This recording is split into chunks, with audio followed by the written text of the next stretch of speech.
Yeah. I was tired. Didn't miss anywhere. You did the work from home, right? Yeah, same with me. Didn't take a And sick work day. from home, right? Made you work. I was just sitting there. It was okay. Sometimes it's worse to miss. Oh, I know. Oh, yeah. Because you got. I mean, I was on vacation for a week, so I had all Yeah. those emails, and then it's like, oh. All right, good evening, everybody. I think YouTube is now live. All right, so let's call this meeting to order. I would like to call the August 17th, 2022 Franklin Township Board of Supervisors meeting to order at 7 p.m. In attendance are myself, Chairman David Gerstenhaber, Vice Chair Donna D, and Supervisors Morris, Johnson, and Dowling. Also in attendance are our Township Operations Manager, Jeffrey Eastburn, and I don't know if Melissa has joined us or not. Okay, and I don't know if Sarah is on. Sarah's on vacation. Sarah's on vacation, okay. And there are how many members of the public with us, Jeff? Yeah, it was about nine participants, so there's about 8 members of the public or so. So let's start with the Pledge of Allegiance. I pledge allegiance to the flag of the United States of America and to the republic for which it stands, one nation, under God, indivisible, with liberty and justice for all. All right. Thank you. So now I'd like to open the meeting to public comments. Public comments may include any comments relating to tonight's agenda items. Commenters must state your name and whether you are a resident of the township or a non-resident taxpayer in the township. If you do not identify yourself, your comments will not be included in the official minutes. So do we have any public comment for the board? Okay, not hearing any. Let's move on to the next item. Okay, I would like to make a motion to approve version 1 of the Board of Supervisors minutes from the workshop meeting on July 20th, 2022. I don't think it was the workshop. It's just a regular. It's Oh, the I'm board. sorry. The Board of Supervisors meeting minutes.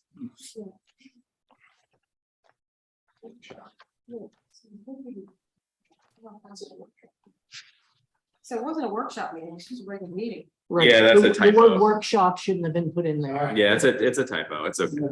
Yeah. Yeah, it was regular meeting. So I'll make the motion to approve the Board of Supervisors regular meeting minutes from December 2022. And I'll second that. Any discussion? Any seeing none, all in favor, say aye. Aye. Aye. Opposed, say nay. Okay, motion carries 5-0. All right, thank you, Jim. So I know we have a stated agenda here with a certain order, but we have a special topic on the agenda, which is the Franklin Township Comprehensive Plan, which I'd like to put at the front of the meeting. We have our court reporter here who will be writing down the proceedings. And so I wanted to do that first so she didn't have to stay here all meeting waiting for her turn. So we're going to jump right to business, and then we'll go back to do the reports, if that makes sense with everybody. Okay. So before I hand this over to Guy Donatelli to open the public hearing, I just wanted to talk a little bit about the process here and kind of thank some people. You know, we started this comprehensive plan process, and I was just talking to Janine 2 years ago, June 2020. At that time, we appointed a task force. It was a group of folks who were going to kind of pilot the first draft of this document, the main draft of this document. From there, we did a township-wide survey, which asked a number of different types of questions on focus areas. We then had an open house, which included the task force, and it was open to the public to join and participate in. We had meetings with key stakeholders in the township that represented different segments, residents, new residents, farmers, business owners, to get their voices heard.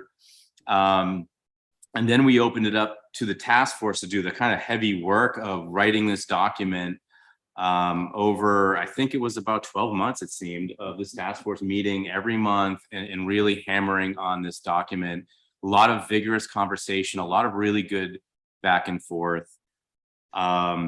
Once they got their document where it needed to be, we brought it over to the Planning Commission, who then did their thing and further refined the document over a number of months. I think it was two or three meetings that they used to refine the document. And finally, they brought it to the PC, or the Board of Supervisors. We worked on it, I think, 2 meetings, if that, a workshop meeting and a main meeting. And had this, we also had, I think it was a public, what was it called, Janina? PMC, a public opportunity to put in their final words or concerns. MPC. Yes, thank you. And so I'm saying all of this because it was a long process, and throughout everything, each meeting was open to the public, whether it was a planning commission meeting or a task force meeting. Each meeting was open to the public. We always allowed for public comment. And so for the past 2 years, we've really had an open and transparent process. And I can't list everybody that worked on this, but I did want to call out Janine Spears for, she really kept the truck between the lines throughout this whole process. I mean, we were all over the place with this, and lots of different opinions and lots of different revisions, and you were a steady hand in making sure that we kept going. So thank you very much. And I think the other, obviously I cannot end this without thanking Kathy Goen and Nan Latimer, who kept us all rascals in line. I mean, they really did a lot of work just trying to keep things on track and making sure that arguments didn't get too crazy and that we stayed productive. So really an amazing group of people. Thank you so much. I don't think we certainly could not have gotten here without you guys. So thank you. So with that preamble, I'll hand it over to Guy to help us bring it home. Guy? Thank you, Mr. Chairman. We are on the record, and consistent with the chairman's summary of events prior to tonight's meeting, I'd like to put some documents on the record, all of which are contained in the Bible that I received, or the packet that I received, compared them against my file. And so for the purpose of this hearing, I would like to note that there are documents within the township that have been provided to me, which I am not going to introduce as exhibits, but they begin on June 7th, 2022, laying out the cooperation between the township representatives, their solicitor, and other municipal representatives in assuring the appropriate language in the advertisement for this hearing today. I would note that cooperation between your township representatives and other municipal representatives resulted in what I'm going to mark as Exhibit A, which is a June 9th, 2022 receipt of public notice of the Franklin Township Comprehensive Plan pursuant to Article 3, Section 302A of the Pennsylvania MPC, outlining the steps which are compliant with adopting and addressing the adoption of a comprehensive plan, and setting the hearing for adoption of that comprehensive plan for this evening, August 17th, 2022 at 7 p.m. As Exhibit B, I'm going to introduce the addresses of the sister municipalities that received notice, and a hard copy of this plan, as well as reference to the plan being posted on the township website. I won't read them, but there are 8 listed on that 2-page Exhibit B. Exhibit C is a June 10th, 2022 letter from Jeffrey P. Eastburn, Franklin Township Operations Manager, to Brian O'Leary, Executive Director of the Chester County Planning Commission.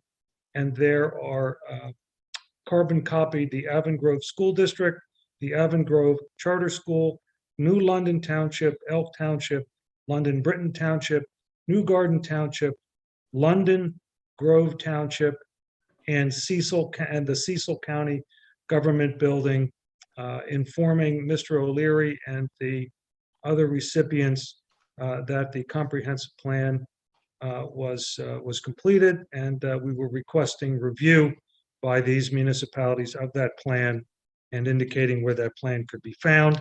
There will be no evidence that there were any negative comments or changes to that plan.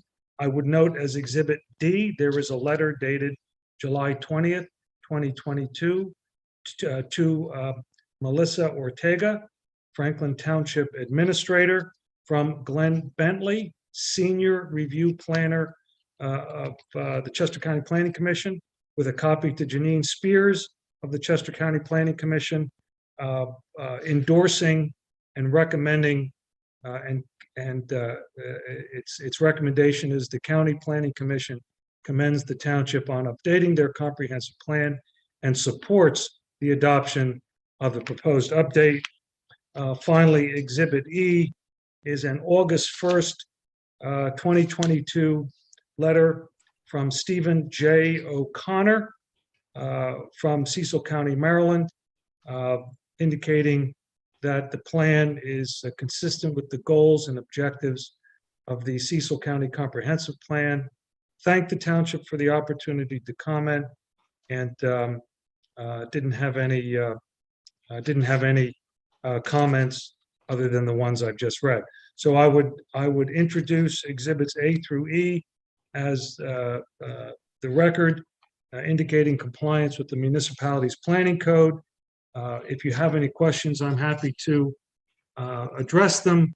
But that's the legal component of this hearing, Mr. Chairman.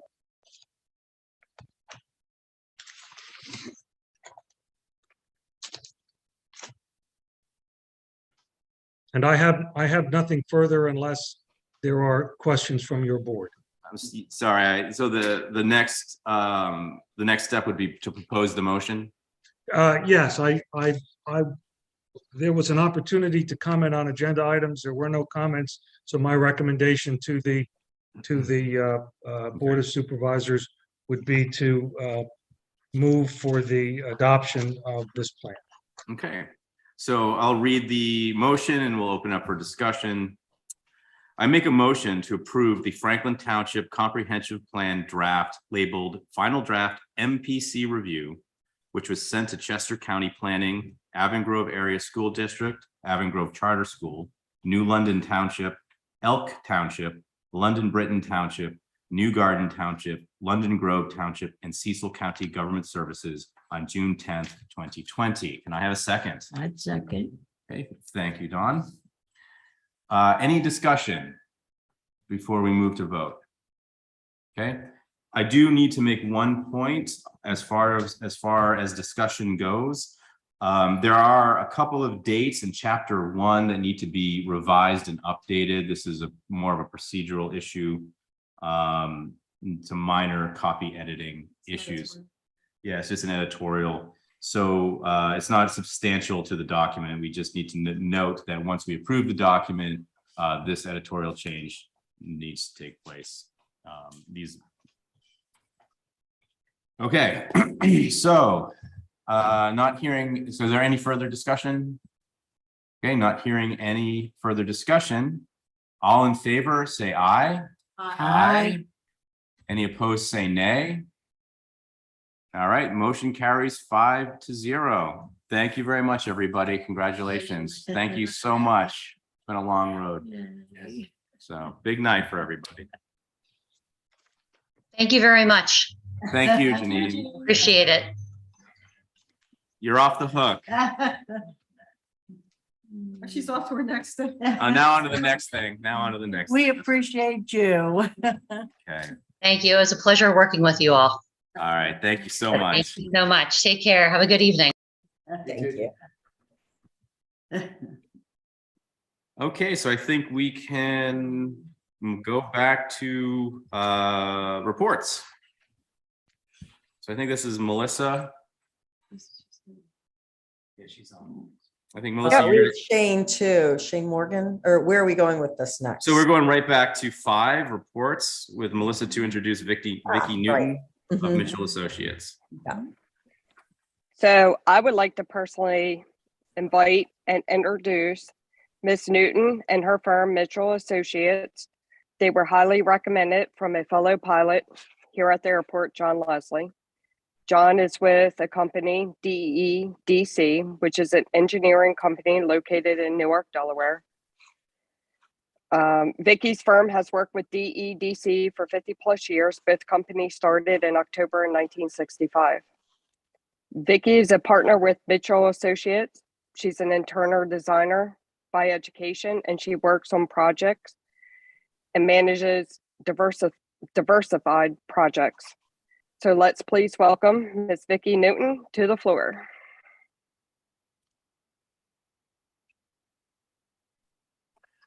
Good evening, everyone. Hi, Hi, Vicky. Vicky. Sorry I was late, but thanks for slipping me back in. Had some sign-in challenges.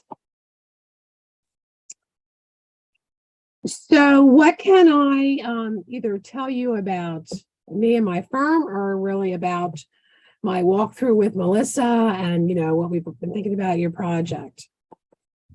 So I think what the board might be interested in is to hear what services you would provide for us.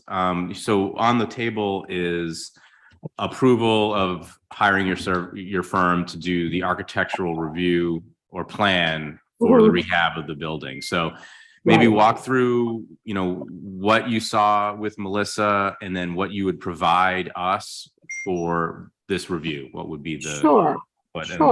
So wait, before we start, I just thought it might be helpful to the public to understand, just to provide some context. So if anyone has ever come to this office, I think you have a sense it's fit for purpose, but it can be made much better. And right now we have a room that has a bunch of file cabinets in it, and has it's where we meet with our tables. And then there's another section there where we have some desks, and we have a closed office for where Melissa works. And then there's another room that's, I think it almost gets worse as you go on. And there's another room that I don't know what you call it, but it's a space. Yeah. And it's more of a storage area. Mhm. And what we have been grappling with over the years, we've done some work on the outside, and we figured now it's time to get inside and make this whole setup just more usable, especially make this meeting area. Can we make this a meeting area and get some of the stuff into the storage? Can we fix it up so the secretary has a good place to be, and our zoning officer has a good place to be? So just want to let everybody know, we're not looking to knock anything down and build it up again, but there's just this could work better. It's almost like love it or lease it. You can be our the lady who comes and says, well, if we move this and do this, it's going to work much better. And I think that's what we're looking Sure. for. But I'm Well, just. and I have an addition to that. Over the years, we spend a little at a time, but it's starting to add up to be a lot. And so before we undertake much, it would be great to know from you, once you've done your assessment, how much are we really looking at to spend? And when are we asking too much of this building? Because it's not the most flexible space. And I would hate to spend $100,000 on a building that maybe we need to look at other options. Sure. No, great questions. So obviously I visited your site and I walked through, peeked around. Melissa shared kind of how you've evolved, and you certainly are kind of can do, make it work, get it done. So that's a testament to that. But at the end of the day, you do have a lot of square footage.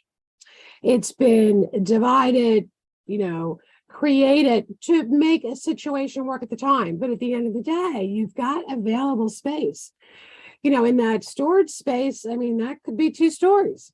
So, what I kind of talked to Melissa about is, let's talk about what you want what you want to have there. And then again, what are the activities you want to do there? How many people? What happens when they come in? Where am I going to store tables and furniture? So as a space planner, by education, and I've been doing it for way too long, I really think about all those parts. Now, along with me at my office is architects. We're going to look at the building. We're going to assess, so you have the space. Could it really hold a second floor? Where are the services coming into the building? Do you have the infrastructure to condition more space or even have the electricity? So we're going to look at the bones of the space as well. We're going to look at the outside, the facade, because, we can make the inside work. What do we do to the outside? Maybe there's some repairs that need to happen. And then there's always the infamous code. You may not need this, but the code is going to tell you we need to put a drinking fountain in there, or we need to get, a really true mop sink, because if you have a space, you need to clean it. So there's all these things that we're going to play with, and we're going to look at the plan. And I kind of said to Melissa, this is I think the most efficient, effective money you spend, because we'll look at that plan several ways. I mean, take pieces, move it around. It's really easy. We want to kind of really walk through the space, how we would use it, to really make sure that we've kind of, beat it up and identified the best use and the best option to look at. And who knows, at the end of the day, we may actually price multiple options, because why not? A few more bit of information on a drawing and piece of paper. We want to kind of give you back more information. So at the end of the day, through working with Delaware Engineering, engineering design firm, and ourselves, architects and planners, we're going to create a plan that you all say, yep, I think that's what I want. We're going to decide what is going to be in it. Is it going to be LVT on the floor or carpet? Is it going to be paint? Where are the windows? At the end of the day, we're going to have a set of drawings that we're then going to probably, bring in a contractor that we know well, and he's going to work with us, and he, typically not at charge. He's going to give us a cost estimate.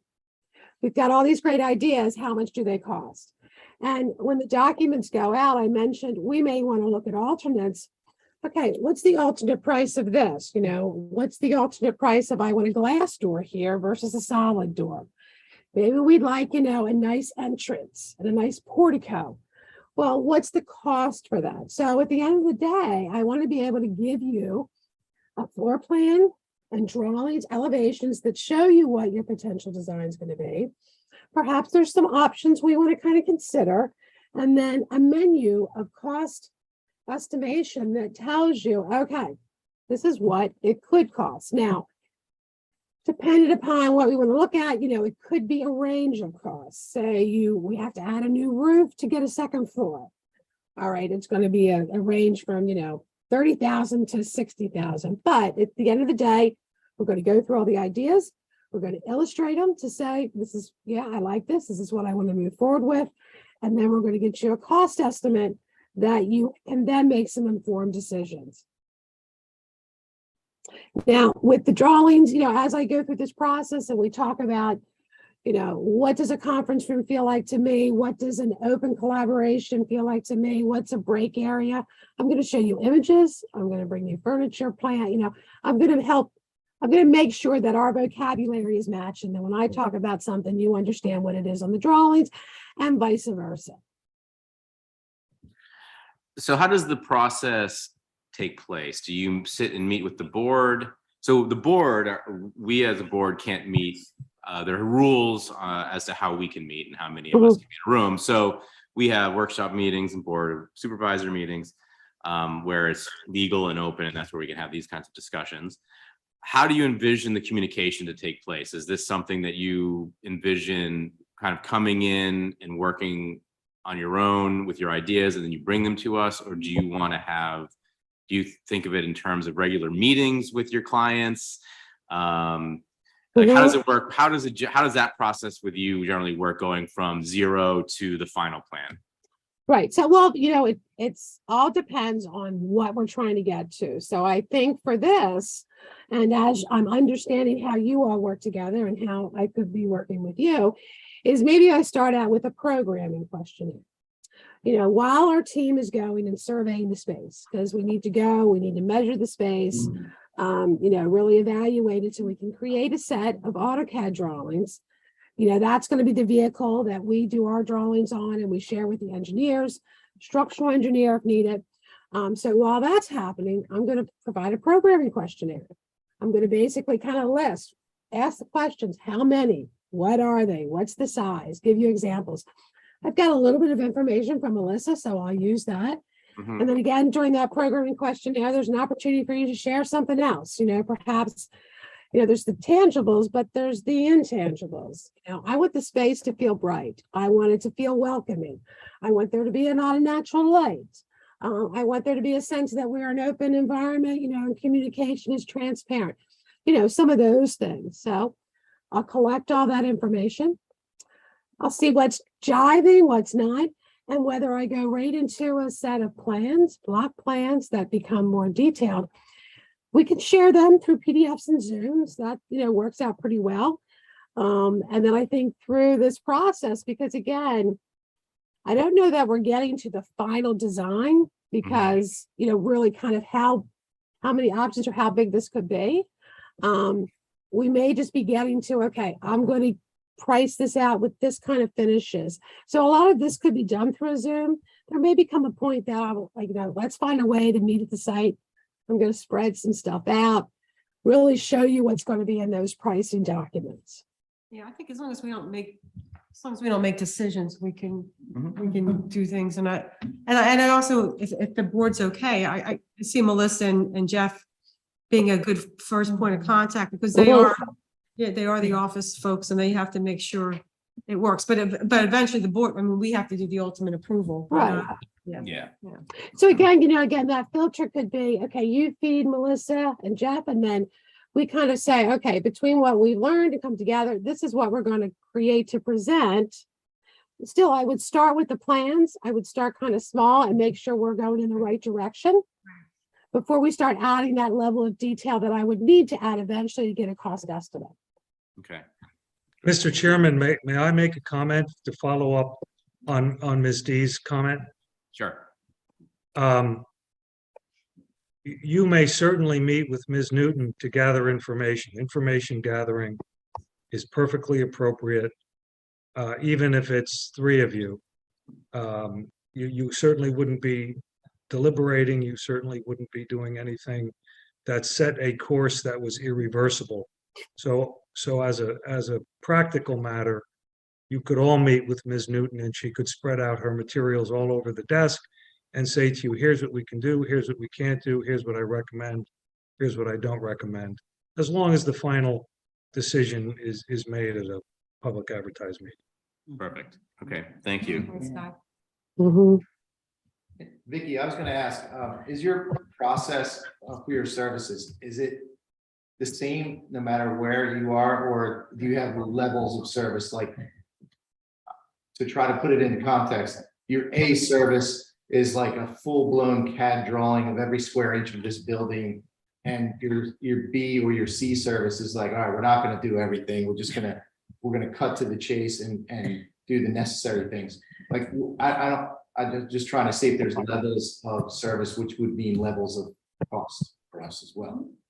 Well, sure. There's, certainly levels of documentation, that's required for different phases of the project. So I don't see us preparing final bid permit construction drawings, which take, are just another level of detailed drawings, but we are going to survey that building, that landscape of where we're going over into, the cold shed. But we're not going to take the whole site, if you will. We might have to do a little bit of the site just because if I increase the square footage of the building, I got to make sure you got the parking. The level of documentation will be a kind of a full, accurate dimensional plan that we will lay out and dimension, interior partitions or plumbing. We'll create a true lighting and electrical plan, but they won't be full engineer drawings. John Leslie from the engineering firm will use that to create a narrative scope of work. So we can, again, get that, what is our budget and something we can work towards. So is that what you were looking for? Yeah, I mean, it sounds like, it sounds almost like we can work through it as we go as well. Yeah. Sure. And again, my hopes are that, whatever we go for, we're creating the framework so that, okay, we give you a cost estimate, maybe it's got some options. You realize, well, this is a little too much, but we're going to make some changes so we can get down to this budget. But again, those drawings will be revised and we'll move towards the permit drawings. It's not like we've lost work or we've lost time. I want to create something that we can build upon, hopefully to the project that you can afford to proceed with. And that will just, they will become permit construction drawings. Okay. Understood. Yeah, that's good. So I don't expect you to do this, but I'm wondering if either members of the board or the staff are interested in looking at some creative options too, so that, because I don't want to put all our eggs in one basket. So I want to see if, we can see what's out there. It'd be easy enough to keep the township building as a working building. And, you can see other townships do a really good job of just having a little more charm without spending a fortune. So I just worry that we keep putting lipstick on this pig, and I just want to make sure that we're being creative and thoughtful about our money. Mm-hmm, mm-hmm. Well, yeah, our first step will be to survey the space and just kind of find out, can I add a window? Can I add a door? Can I do what I would want to do? Architecturally treating it so I can really create a space of arrival. Will it hold it? Is it going to be too, cost prohibitive that, all right, yeah, it would look great. And yes, I can do it, but you're going to spend too much money. So Exactly. yeah. So I've got to be honest, every single person, when they first see the place, they just go, oh my God, this is your township building. And, I just say, well, we're not fancy, but well, it's I pretty didn't bad. see that. I didn't say that when I went. And again, we're seeing, especially around Wilmington and the surrounding area. No, everywhere. There's all Oxford, kinds of spaces. everywhere. Yeah, there's I'd all be kinds hard of pressed to spaces. find a less attractive. So this is like love it or list it. So there's a bunch of us who want to love it. And maybe there's others that want to list it, but we won't know that until we look and see what the options are. And what the Right. costs are. That's a great way to look at it, Donna. So I just want to make sure there's some listed thinking as well. That's a really great way to look at it. Mm-hmm, mm-hmm. Yeah.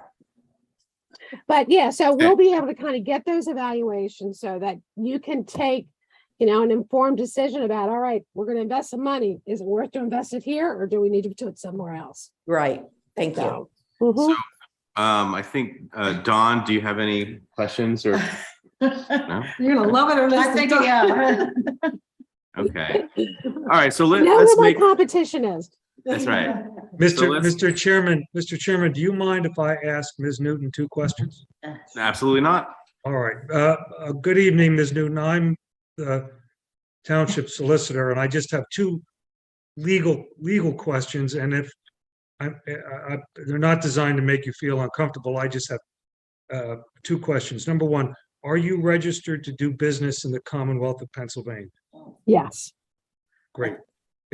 Question 2, the deliverables that are envisioned under this May 9th, 2022 proposal. Once your job under this proposal is done, the deliverables will be owned by the township. Is that right? Correct. Okay, thank you, Mr. Chairman. I have no further questions. All right. Thank you, Guy. Okay, so we'll have another opportunity for discussion. I want to open the motion. So I make a motion to approve Mitchell Associates proposal in the amount of $8,500 as presented by Vicki Newton for her company's professional design services. May I have a second? I'll second. A second.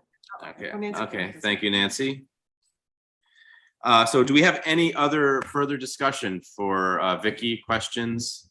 I have one. Oh, you have one. I do have one. What is the time frame that we're looking at? We Oh, talked about gosh. what we're gonna get, but how long is it gonna take? Oh, gosh, real hard questions. Well, actually, I have an architect that's just coming off a project. He's on vacation this week, getting well rested. So I'm really hoping I can get him kicked off on the survey next week.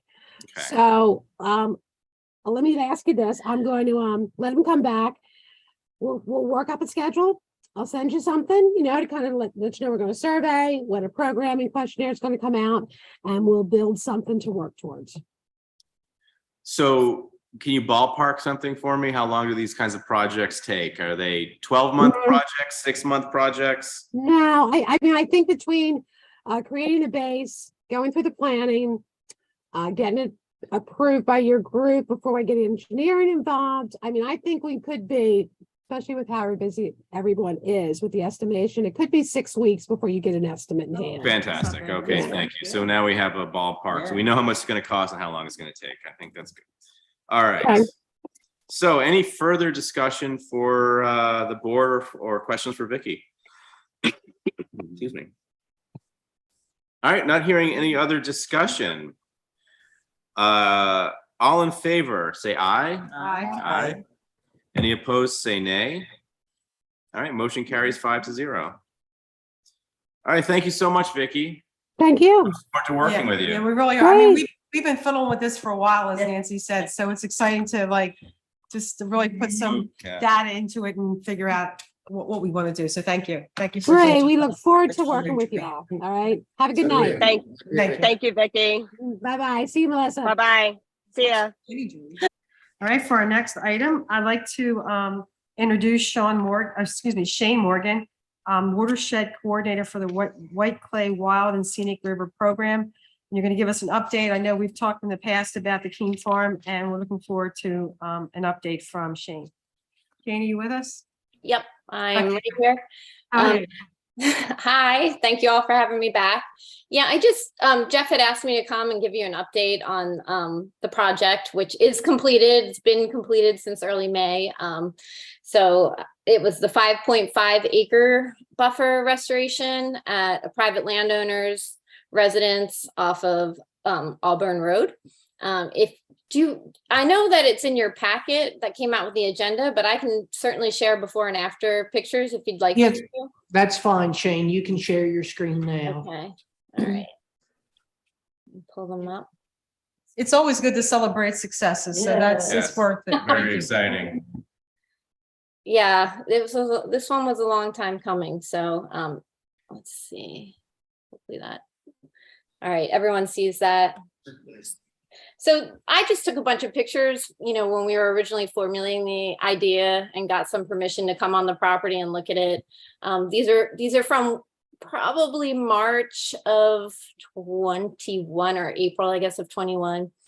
There's 2 farm ponds on this site, and then there's a few tributaries that head down on into Bamshire Preserve in the middle branch.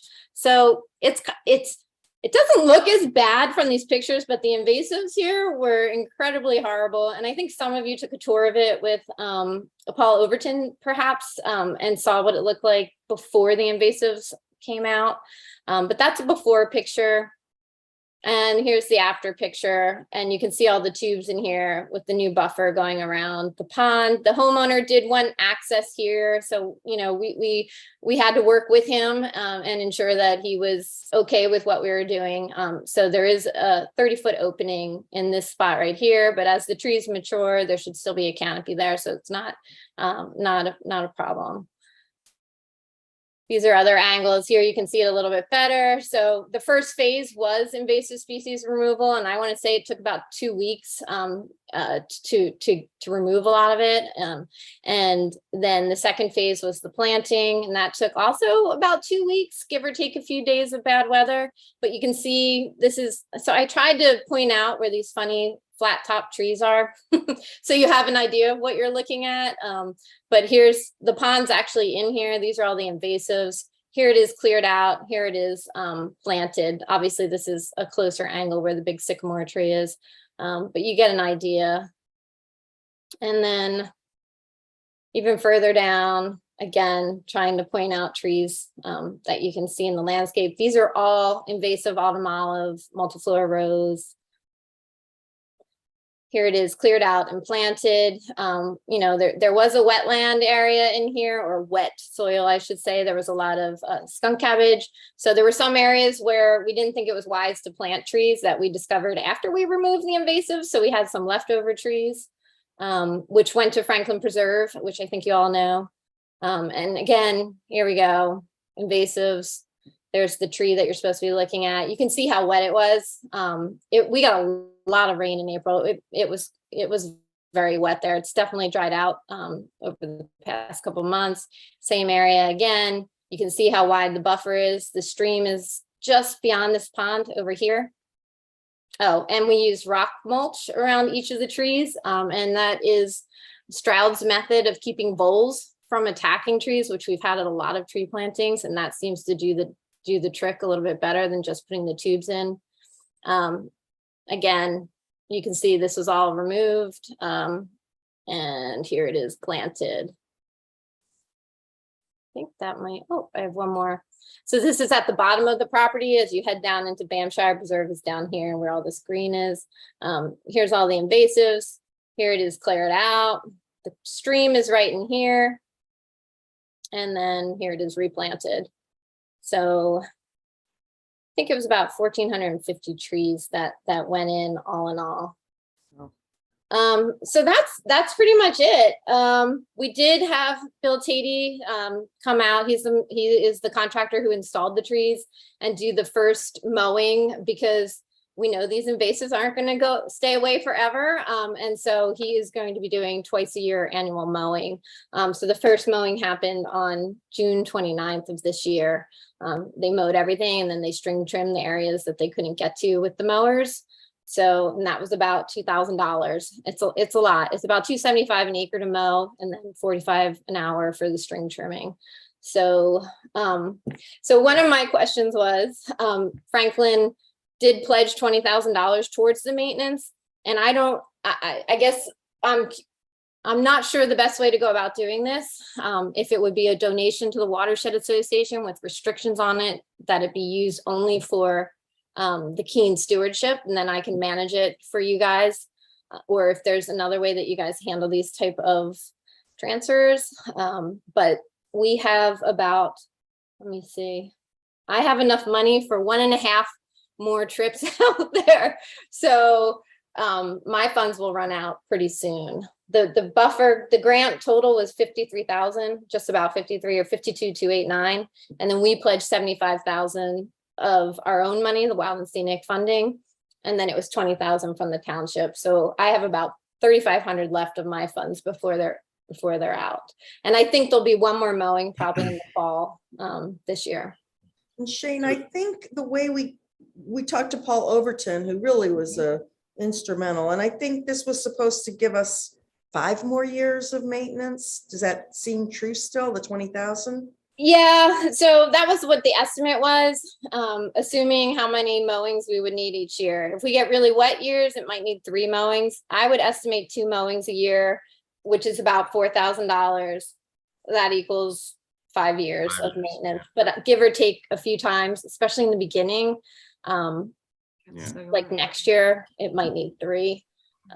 Yeah. Well, I mean, I don't know the accounting process, but I have to think that you are more expert at managing it than we would be. So I would give a vote to moving the money over. Yeah, it would just be easier. Then I'm not the middleman arranging everything, getting the invoices, sending them to you. But I would certainly keep all the records and share them with you anytime there's a maintenance appointment. I agree with Nancy.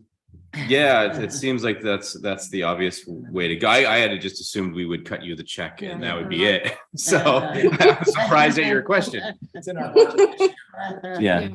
We knew we were gonna pay for it. Yeah, so I think that's right. And obviously, I think part of your question was it would be earmarked, but it's definitely going to be earmarked for this, for specifically this project and this mowing. So.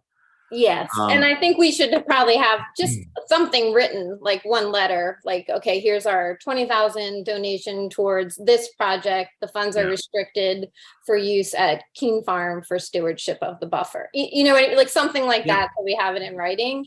Yep, I can. Yeah, and we also have some amazing volunteers. So things, you know, there may be ways we can help, maybe like cutting some of the vines that grow on the trees or whatever, that won't take money from the kitty. As you know, we have some passionate environmentalists out there. It's a lot of work at this place. I totally understand that. And I know that Paul Overton will be keeping an eye on this and letting me know if anything needs to be done. Something that I think volunteers could do, and especially as it gets more established, would be writing tubes or removing tubes as they burst, things like that, for sure. Checking it after a storm event.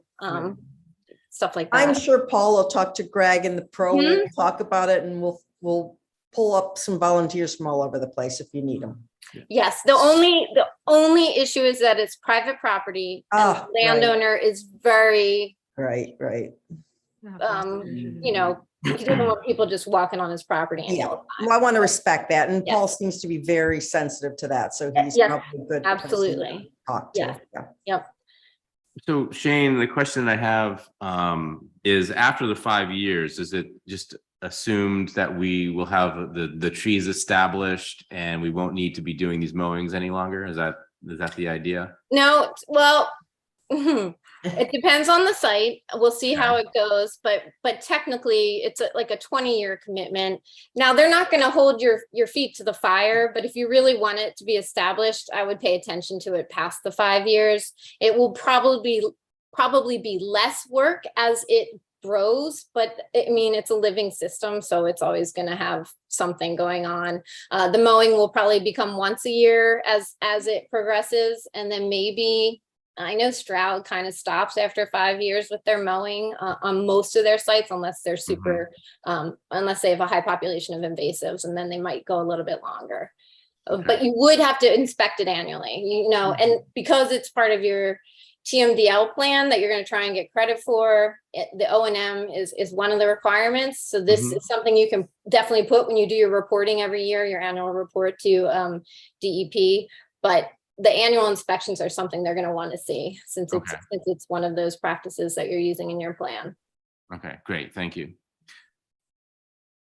Yeah, I was just going to invite Paul Overton, and I know you're here on the thing. Paul, do you want to say something why Shane's on the line?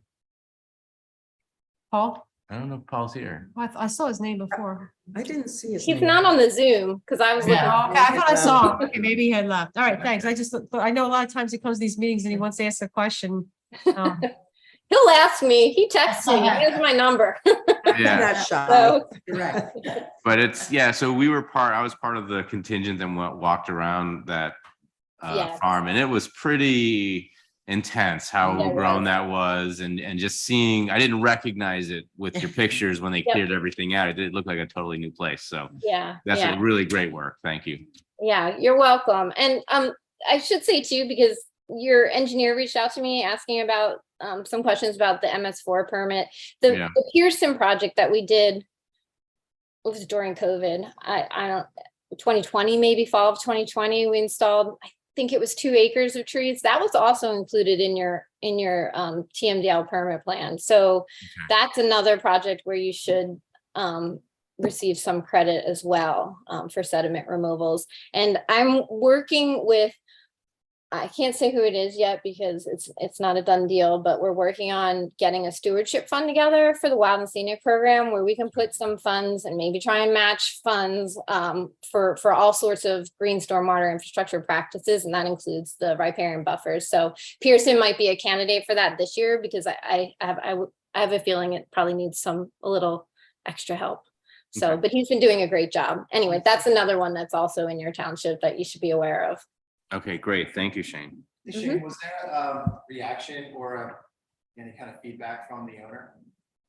I'm sorry. Can I? Was there a feedback or reaction from I don't know. So I don't know if you guys know that he lives in Florida full time. Like he has a tenant who lives at the house on the farm.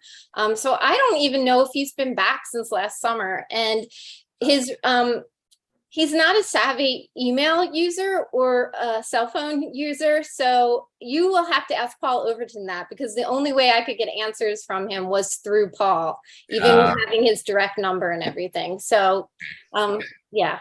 We'll ask Paul next time. Yeah. Ask Paul. He'll know better. All right. Thank you, Shane. So do we have any other comments or questions for Shane? Shane, you are terrific. That's all Yeah, I'll good say. job. Thank you. And hope to see you in Banishshire again. Yes, absolutely. All right. right. Thank Thank you you so all. much, Shane. As Got always, it. excellent work. So good. Thanks.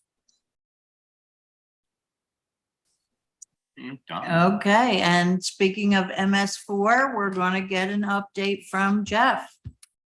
Good evening, everybody. At the last meeting, Pete Eisenbrown had given a presentation regarding the possibility of our township participating in a PennDOT program where they were restoring a creek bank in another area.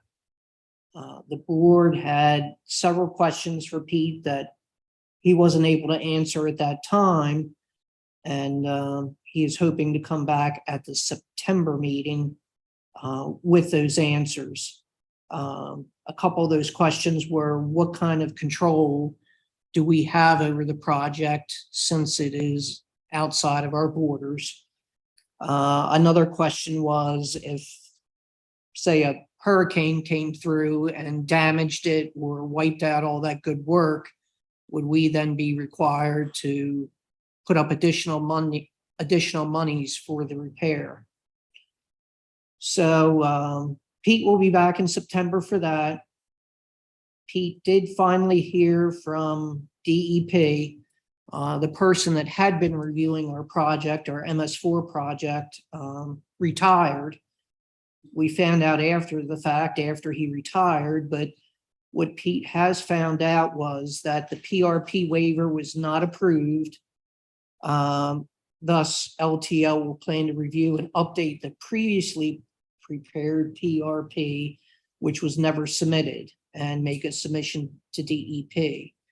So I've asked Pete a couple of times, once he makes those submissions, that he keeps me up to date for those dates and what he is actually submitting. And they did receive comments on the TMDL submission, and they are planning to review that and update and then make a submission back to DEP.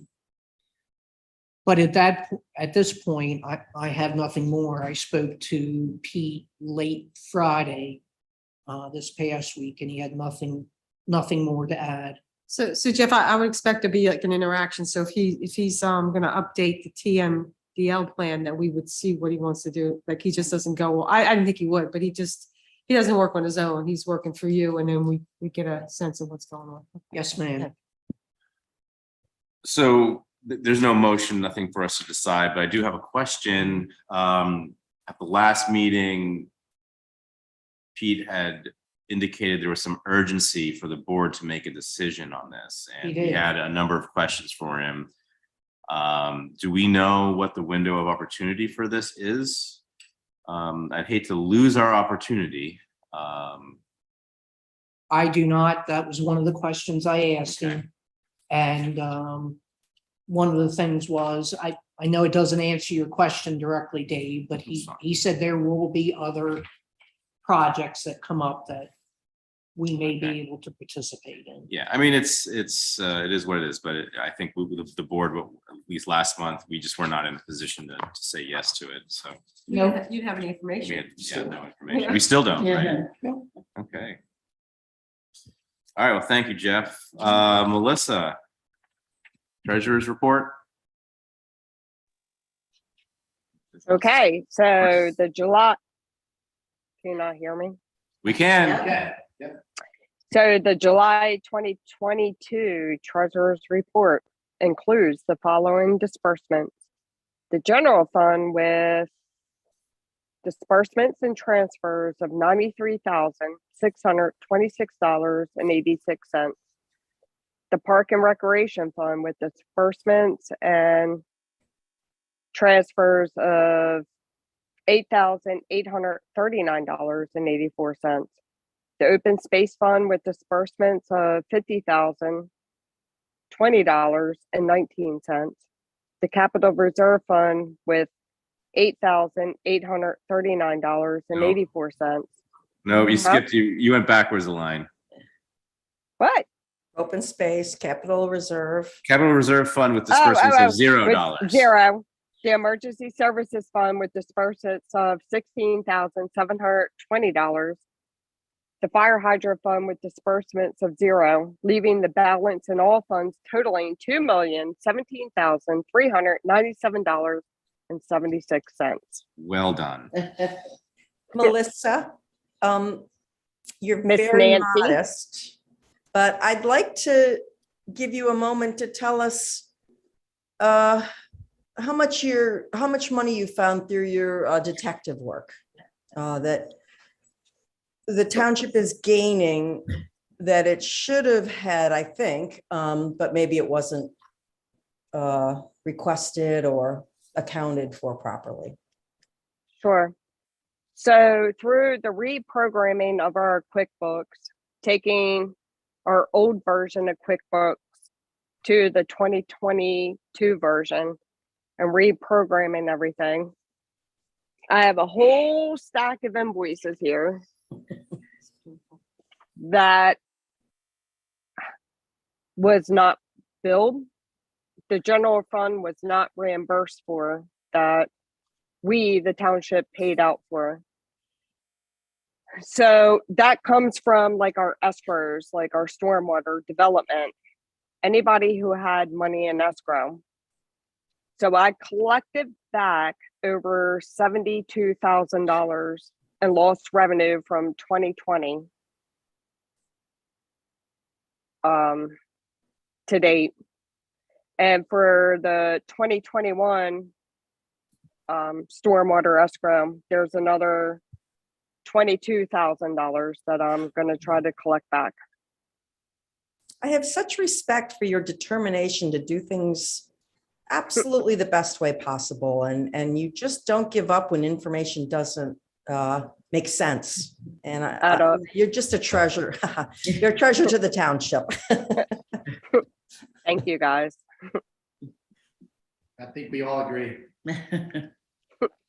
I know we all. Thanks. Yes, we do. Okay, so I'll just read the motion. I make a motion that the board approve the July 2022 Treasurer's Report as presented by Melissa Ortega. May I have a second? I second. All right, thank you, Don. Any further discussion? Okay. All in favor, say aye. Aye. Any opposed, say nay. All right, motion carries 5-0. Thank you, Okay. Melissa. Thank you. Thank you, my board. All right. Zoning officers report. Now, I am looking at blank things here because I must not have the latest, although I pulled what was today's, but so I'm just going to need a little help from Jeff. In the month of July, how many permits were issued? 7, Okay, and how much did we collect in building fees? $2,530.70, Okay, and in miscellaneous fees? $1,000. Building fees. Building. Building fees. Yeah. That's right. No, that's Miscellaneous building fees, yeah, so permits were issued in buildings fees. It was $1,000, right? Miscellaneous is zero. right. Miss, Oh, 0 in recreation. Okay. Right. That's So that poem. Yeah. Yeah. Gotcha. Nancy had it, it's 2,500 building, 1,000 in miscellaneous. Back, yeah. Okay. And in, so did we get recreation open space and impact fees? How much was collected there? 0. Okay, and just a Nothing. reminder to the public, this isn't a money-making venture. It's just to cover the costs that the township incurs. good point. Okay.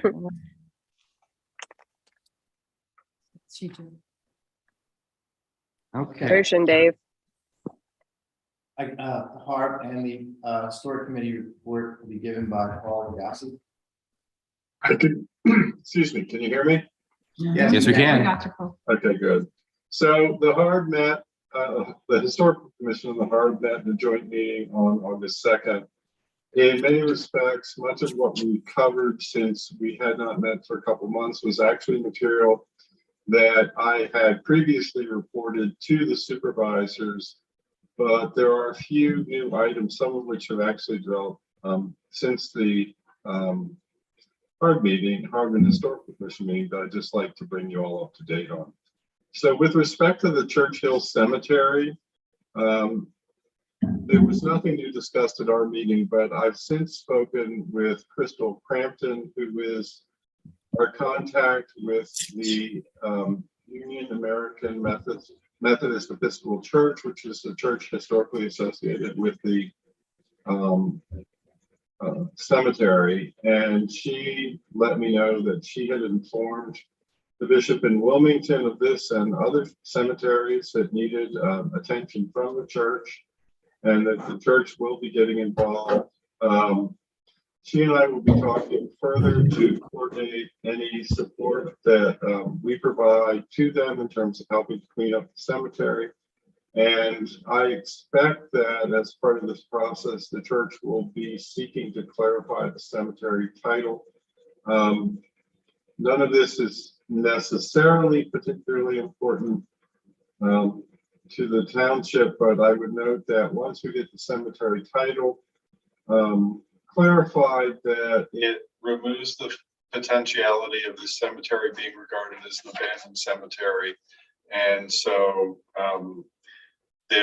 it clarifies, essentially eliminates any possibility that this might become a responsibility of the township at some point. It will be the church's primary responsibility, and we will act as support parties in the church's work.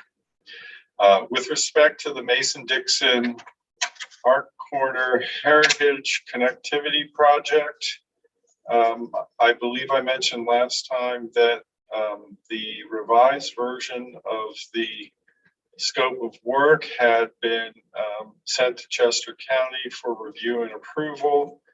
I had responded to the request for comment for townships with a number of editorial changes. They're not content changes, they're just consistency changes in approach, as well as some minor changes that would include information pertinent to our township. I requested that Calvert grants be added because, in fact, there are lands in the southern part of our township that were part of Calvert grant at one time. And this relates directly to the whole Mason-Dixon controversy and the lack of well-defined borders between the states.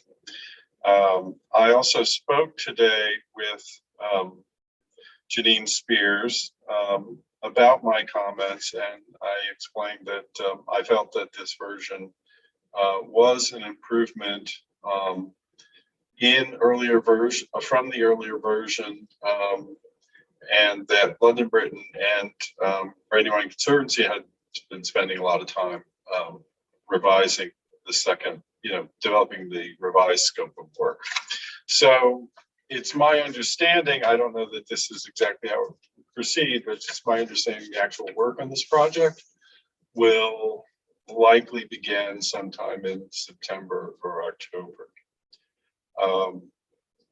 With respect to this, we may work with Elk Township to help them identify historic ruins in their portion of the Big Elk Creek section of the White Clay Creek Preserve, but this is only if they need help and want it. I still actually have to meet with folks there to see what the situation is with respect to the identification of ruins there. And then I wanted to also note that, sorry, I'm having trouble reading my note here, that we have been working with the township, and I don't know if all of you are aware of this, but until this point in time, the primary responsibility for maintaining many of the research records that the Historical Commission has created and ensuring that those research records were securely backed up has essentially rested with myself. And while I can assure you that I'm quite conscientious in doing this, it's very hard to guarantee that any of this research, which could in the future be valuable to future historical commissions, it's hard to guarantee that it would survive a fire if that destroyed all my backup. I don't have a lot in terms of online backup. Some of this material is very large, and so I'm now in the process of backing this up onto the township servers, and I want to thank Jeff for helping to arrange this. Eventually, it's going to be quite a bit of material. I got started last week. I'm involved with a lot of family stuff this week, and so not too much has happened since last week, but I will be resuming that. And it will be good to have this preserved in a second location. And then finally, I'd like to note that on September 8th at 7 p.m. in the New London Township building, the Franklin Township Historical Commission and the New London Area Historical Society will again be sponsoring a talk. This talk will be by Bruce Malday, who turned out to be an extremely popular speaker when he hosted a talk on the Johnson gang approximately a year ago. This time the subject is Stealing Wyeth. The title is derived from a book of his that is based on thefts of Wyeth paintings. It was not a very well planned adventure on the part of the thieves, shall we say. And so it should be an interesting talk. And I'm hoping that, as he had a very popular talk last time, we'll get a good turnout this time. I would also like to know that this will be one of the 2 talks, if we are able to hold 4 talks over the upcoming season, that the Historical Commission will be picking up the fee for. So at some point after the talk has occurred, you're going to get a request for a check from me for Mr. Malday's fee. And that's all I have to say. Are there any questions? Yeah, it was one question. Can you repeat where the talk is going to be held? So it's in the New London Township building, which, as this little side note, historically is the second iteration of the New London Academy. And it's up. Yeah, so I can't recall its exact State road, address. right? It's on State Road. Yeah, I think it's 7. I was trying to think it's 70 something, but if you go to the New London Township website, it'll be easy enough to identify. But before the talk, we will have information up on the township website that is a little more that has all these specific details. But he's a good speaker. He's a very good speaker. He worked from memory without notes last time and had an engaged audience. So if you have the opportunity to attend, I would encourage it. Thank you, Paul. So just out of curiosity, are these talks recorded and presented elsewhere, or are they? They have not been up till now. We run into potential copyright issues, if you will. You're talking about people who make a little side money by speaking, and so we've never been able to strike an arrangement. And we're basically paying folks as what's called an honorarium. I think that's a form of payment that is supposed to indicate how much we honor you. It doesn't honor your pocketbook a whole lot, however. So if you want to hear this, you got to be there. Yeah. Yes, if you want to hear this, you got to be there or wait for another opportunity to hear Bruce talk about this, which he may do somewhere else. All right, great. Thank you, Paul. Thanks, Paul. So, all right, so if there are no further questions, I'm going to take leave. I've got a very late dinner waiting. All right. Well, enjoy your dinner. Thank you. Thank you, Paul. Okay, take care. Good night. Good My best night. wishes to all of you. All right, Thank so you, Paul. moving. All right, so moving on, we're gonna open discussion with the Parks, Rec, and Open Space Report, and we'll follow that with Jim Johnson will be providing an FSA update. So do we have anyone from the Pro Committee here to discuss? Yeah, I don't think there was a meeting. The last meeting, sir, was postponed. There was no Okay. meeting. So there is no meeting and Greg's not here. So we can, Can I just ask Dawn a question? So oh. Dawn, let me ask you a question, because I know you've been involved with the healing gardens. Yes, So maybe just a quick update on what's going on with the healing gardens. well, we are going over tomorrow at 11 a.m. A couple of people to do the weeding so that we can have a nice presentation for hopefully our first plant swap that we're working on the 27th, with the same day as the chicken barbecue and the blacksmith. excellent. So we are trying so hard to pull it together, and we want to have the garden looking nice. So I know Betsy has been doing yeoman service over there. Betsy's the one that adopted the two far Okay. planters, and she's been just amazing. Well, I know you've been over there too a lot, so I want to give you the chance. So thank you. I think there's 4 members of the FSA that are going over this Sunday too. Awesome. So I think it's something. That'd be great. So how are we getting the word out on the swap? We just did a big email blast. Yeah, Dawn designed a great Facebook blast and Right. our website. So that's been put on. She did a great job with that. The- Jeff's been helping me. The chicken barbecue is a go. I talked to them last night. The Amish. We may have mums, we may have some other things, but I did touch base with the blacksmith again today. He promises me he will be there. Okay, He will be giving demonstrations, have some items for sale, cool, and then be able to take orders for items. great. One of the things he likes to do is I call them the hanging hooks, basket yeah, cooks, which are- shepherd's cooks. Which gardeners love. Yeah. So, Excellent. yep. Yeah. And another thing we had talked about while Greg was away, and this is one of Greg's dreams too, is to do a free library over there for garden Oh, books. how nice. Oh, wow, what a great idea. And so that was a good idea, and he really wants it, and I really want it, and I have lots of garden books I can donate. And so we're excited about that. I talked to Mary, who is a master gardener. And I said it would be so simple to take the map of the garden, and she ordered on her own some of the plants that failed in the section. So we've got some new plants coming in still to be replaced.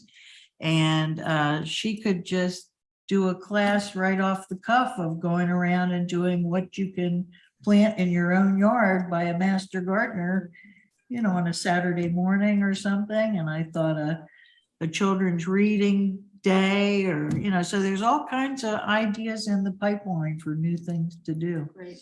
Do we need a carpenter volunteer to build the little box? Because we could probably put it on our page, and I bet someone would agree to do it. Somebody said, didn't Greg know somebody, or? Well, just backing up a little bit, Nancy, the neat thing is we have 2 of these in the township already, and I kind of stumbled across them.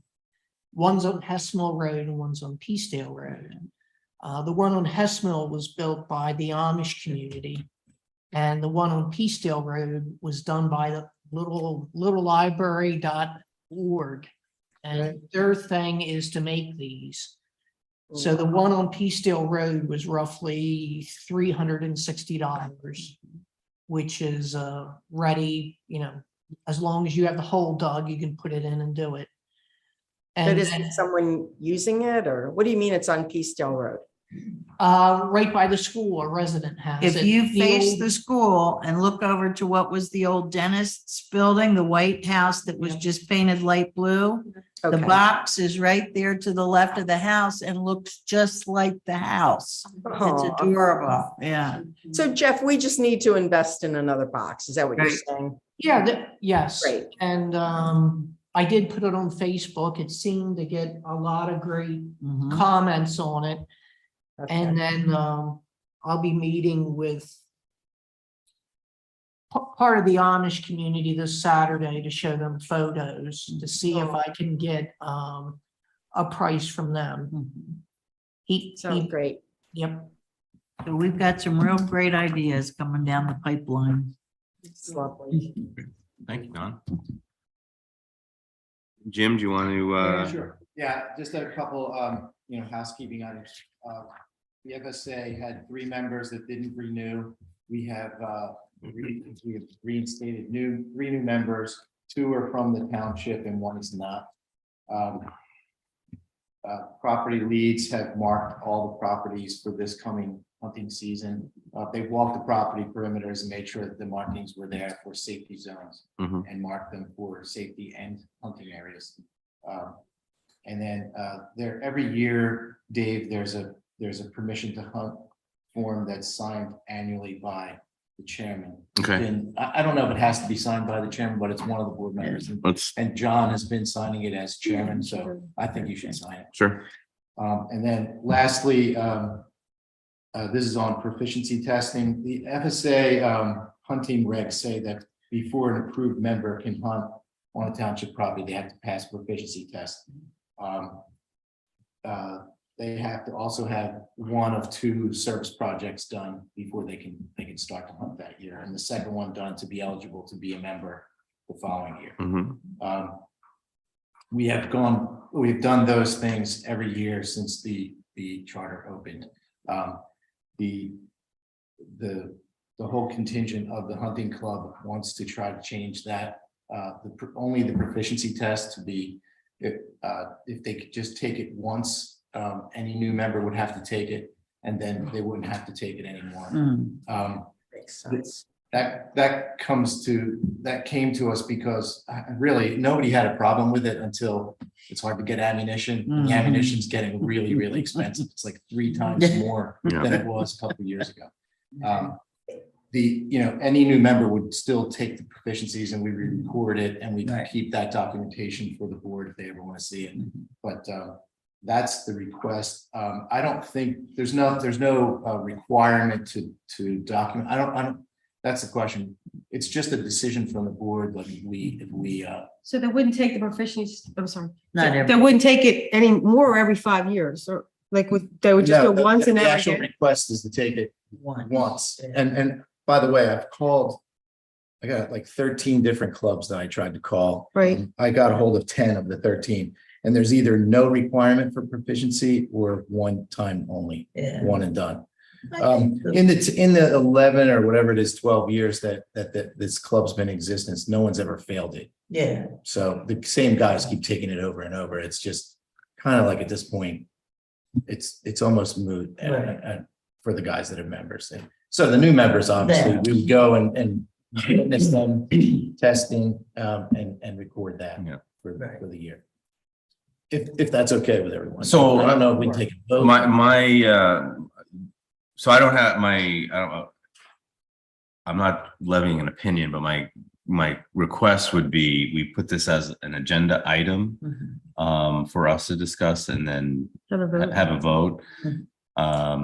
Simply because it was, the FSA, well, it's now that it's an established organization, but I'd like to give opportunity for residents to speak, or, probably, who knows, it probably won't be anything, but I just want to have it an official vote Yeah. rather than have it make that major change here off the cuff. I'd like to have something on the agenda to discuss it. So that's the issue, right? Mm. Hunting season starts before the next meeting. Oh, okay. Well, so here's the thing. We waived it last year because of the Because of COVID. COVID and the ammunition issue. The ammunition issue continues. so I think I'd be comfortable waiving it again this For a year for year. existing members, and then we can discuss, okay, well, what is the, Okay. I just don't want to be cavalier Yeah. about making the decision. Yeah, no, I agree. That's why I brought it to Yeah. the board. I want to make sure Yeah. that we're all. It's because I think we're all in agreement that having to do this every year seems to be a little excessive. Yeah. And so, but I just want to be able to think about it, have a discussion, ask questions, and then make our vote. But I think, so the real question is, new members must. Absolutely, yeah. And so those 3 new members will be taking that proficiency test. Yeah, remember, we don't know some of these people. Right. Yeah. They're coming in new Yeah. to us. We want to be able to Yep. meet with them, see how they handle a firearm. And I love that we can say that everybody has had it and certified. it, Absolutely. so that's a nice- Yeah, I agree. So. It's also important legally, I think, Right. in case something were to go awry. Yeah. So Jim, if I could just make a suggestion or the board, we could still vote on it for the 2023 season so that we don't find ourselves behind the 8 ball again. And the other thing I think is worth discussing for the public is to understand, like, how are open positions advertised? Are residents given priority? Is there a pool or something? Like, how does the whole process work? I honestly don't know. Yeah, I can answer it right now. There is a waiting list right now. And there's no advertising. It's just on a will call basis. It's on the township website and we have our own website. When people call, we direct them to the treasurer, no, not the treasurer. I think he's the vice chairman, Mark Zawada. He's the one who keeps the waiting list. And it's a first come, first serve, except if there was 10 people on the waiting list that were not Franklin Township residents, and a Franklin Township resident calls, he bumps all of them and goes up to the front of the line. Okay, So I think that answers all the questions you just it asked. does. So there were only 2 residents who wanted to be on the club, because Yes. I heard you said was outside of, okay, That's right. They both got in this year. right. I mean, the only thing I would improve upon is I would probably ask Jeff when there's an opening, or just at any point on Facebook to let people be aware of it, because it's a really good thing. I'm not sure how many people really understand it's out there. So that would be my 2 cents. Yeah, and I think my 2 cents too, just to have maybe have it when we have this discussion as an agenda item. There's a lot of information and misinformation about gun ownership and hunting, and people have like a natural fear of hunters sometimes because they don't understand it. So putting a face on it and saying, well, hey, this is what we're all about, and this is, I think it's good. I think it's a Well, and we benefit. have it organized. And we have it That's a real. We're not, this isn't just a bunch of Right. yokels going off into the woods shooting and getting Right. drunk. It's a responsible group of people. Certified. Yeah. Well, it's also good for people to know that, like, the hunters actually put identification on a board when they go to hunt. I never knew Yeah, that. so- So Jim, there's a lot of good stuff you guys do that I don't think people know about. How do we let them know? Well, I think Agenda item. a good starting point is having the discussion at a meeting. So Yeah. like, when we make this proposal, Okay. you talk about Yeah. what the FSA does. Are they I'll give still some highlights of That's like it. how it That's it. works. Are they And, still- and where hunting takes place, because I'm not sure it's Yeah. everywhere, but honestly, I don't even know. Okay, Are they still required to do service? Oh, yeah, they're always. absolutely. Yeah. I know they are. I Yeah, know they do. There's a yeah. minimum Okay. two per. So per that's person. still, yeah, you that's need still, that. because I know how. Yeah, I mean, I can give a summary of Yeah. who we are, what we And what do. kind of things, yeah. Perfect. In that summary, I'll give like the last couple of years of the hours of service Yeah. that we put into the township and things like that. When would you like this as an agenda item? We can do it next month. So September. Yeah, that'll be fine. But I think we're all in agreement. We're going to continue our decision from last year to waive the Yeah. need for Yeah, so we need to Great. minute that. So that has to be in the minutes that we've agreed to waive. so Jeff. I'll make- Okay. Do we take a vote with that or just, we all agree? Or- Well, we can't, I think to Dave's point, I'm not sure we can vote today because no one knew it would be a topic that we'd be Right. voting on. We can agree to continue the waive. Okay, all right. Yeah. We're not making And a at the change. next meeting, we can clarify the whole thing with a vote. Sounds good. So you guys are all right. All Okay, right, thank you. thanks, Jim. Anything else we wanna bring up? No, that was it. Okay, Okay, so I'll move to the next item, which is the planning commission meeting update. So John, are you on? Yep, I think I'm on. Can you hear me? Yes. yes, Okay, we met on August 4th. And we reviewed the Richardson minor final subdivision plan. This plan was previously processed as a subdivision plan in 1994. The revised plan reflects a property line movement between two family members with no new lots, no land development or construction. We reviewed it, there are no zoning issues. The County Planning Commission had not sent a review letter into the township or to Mr. Crossan, the engineer. So Jeff, I don't know if there's any update on that. We Yep. do have it now, John. There was a Okay. glitch at the county. They did not cash our check for whatever reason, but they found it and I got the review letter the same day, which was the day after the planning commission meeting. Okay, so that's not an issue. One of the things that came up was that when we looked at the plan and we looked at it from a Chester Views picture, there seemed to be more impervious surface or more gravel down than was shown on the plan. And so we discussed that for a bit, and we decided that we really had to go out there and look at it again. And Mr. Crossan had to go out there and look at it again and accurately reflect where where new material, if any new material, had been put down. And that was agreed to. So that's something that's going to happen.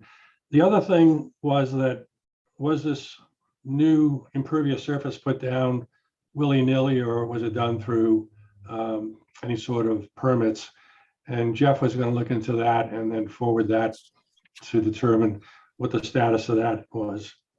And the reason for that will come up in a few minutes when we discuss the new Act 167, because that becomes a little bit more onerous, I think.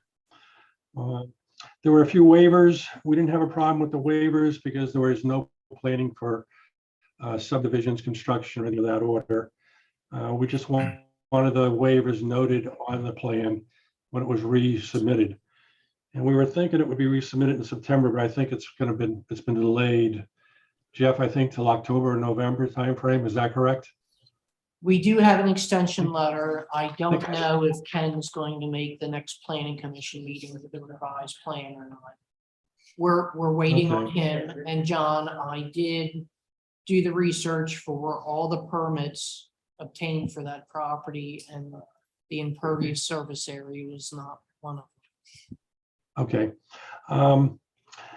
We also noted that there should be a right-of-way easement for the two properties, and that would come into the revision of the plan. So that was the end of that. We then went on to the solar ordinance, which was in kind of in abeyance because of the comprehensive plan sessions we've been having for a while. So we kind of reviewed where we were at. And after a lot of discussion, we decided that we had to simplify our definition between what I'll call on-site use of solar and off-site use of solar. And what we did is we created two classifications. One classification was solar energy system as an accessory use. And that would be, an accessory use would include homes, businesses such as the wineries, garages, schools, if a Walmart came into the area, where solar panels were a secondary use by right. These arrays would be either ground mounted or building mounted and would be used internally to defray the cost of electricity for the residents or business. So we decided upon that as a general category. And then a lot of the ordinance below that use would then be filled in. But then we broke out the second use was a solar energy system as a primary use. In this case, the solar array would be primarily used to generate, to externally supply electricity, that is, sell electricity to the power grid. Typically, these solar arrays would be in ground mounts. What we came to an agreement on that, and we decided we had to, put some more flesh on that bone, and we're working through that now. I've put together some minutes, sent it out to the members of the PC that were there, and we're now working through that. Now, one of the things that came up when it came to an accessory use was there are new solar type of installations coming in on a daily basis. One example is a solar tree, which by our ordinances probably wouldn't be allowed. The solar tree is basically a high solar array that looks like a tree. It has solar panels going off in all directions, and it'd be in places where it makes sense. I don't know what they would be necessarily, but they are being sold. Mr. Donatelli suggested a mechanism to facilitate the installation of a non-conforming accessory. And he gave us verbiage that would basically put a non-conforming type installation before the Board of Supervisors after it had been reviewed by the township engineer or the zoning officer. And then a recommendation would be made to approve that, and then the Board of Supervisors would then vote on that approval. It would not go through the zoning hearing board process or anything like that. So we like that idea. And so we've incorporated that into our thinking. Now, when it came to the primary solar system, we had a number of discussions. Primary solar systems will go through the conditional use process. So that is defined. We consider the possibility of restricting primary solar energy systems to specific zones within the township. But we decided that really wasn't going to work because the primary locations of most solar arrays that they came would be in the AR district. So we felt that wasn't viable. We think as a PC, we're kind of in agreement, but we like to make sure that our ideas are in alignment with the Board of Supervisors. So we'd like to probably meet to discuss that so we can move this thing forward. And let's see. The other thing that came up was decommissioning. When is a solar, particularly a commercial one, when is its end of life? If you were to say when it stops producing electricity, you could put a light bulb someplace in the facility and run that light bulb, and that would make it still a performing facility. And it may be well beyond the useful life from a lot of other perspectives, but from a legal definition, it still may be a living facility. And it could turn into a problem. So what we decided is to really look at defining what the useful life of a solar facility is. And there is information to that. And Pete and Guy were going to give us some more feedback on that.